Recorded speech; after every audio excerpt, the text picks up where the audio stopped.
Hello friends, তোমরা সবাই কেমন আছো? আমি খুব ভালো আছি, আশা করি তোমরাও খুব ভালো আছো। আজকে আবারও একটা কেক ডেকোরেশনের ভিডিও নিয়ে তোমাদের সামনে চলে এলাম। এই কেকটা যে আমি অর্ডার করেছিল সে আমাকে বলেছিল পাবজি থিমের কেক নেবে, কিন্তু ফ্লেভার কি নেবে সেটা কেউ বুঝতে পারছিল না, তাই আমাকেও বললো কিছু সাজেস্ট করতে। আমি বললাম রসমালাই ফ্লেভার নিও, তো ও আমার কথাতেই রসমালাই ফ্লেভারটা নিল। কিন্তু মনে মনে এটাই ভাবছিল যে রসমালাই ফ্লেভার কখনো খায়নি, কিন্তু কেমন লাগে। আমি ওকে বললাম তুমি একবার ট্রাই করে দেখো, তো ও আমাকে একটা ফটো পাঠিয়েছিল পাবজি থিমের।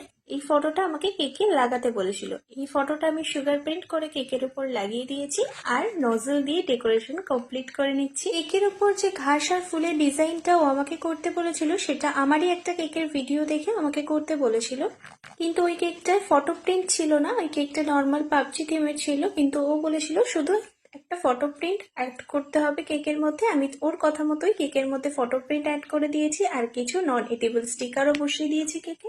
সব মিলিয়ে কেকটার এই ফাইনাল লুকটা তোমাদের কেমন লাগলো তোমরা আমাকে কমেন্টে জানিও।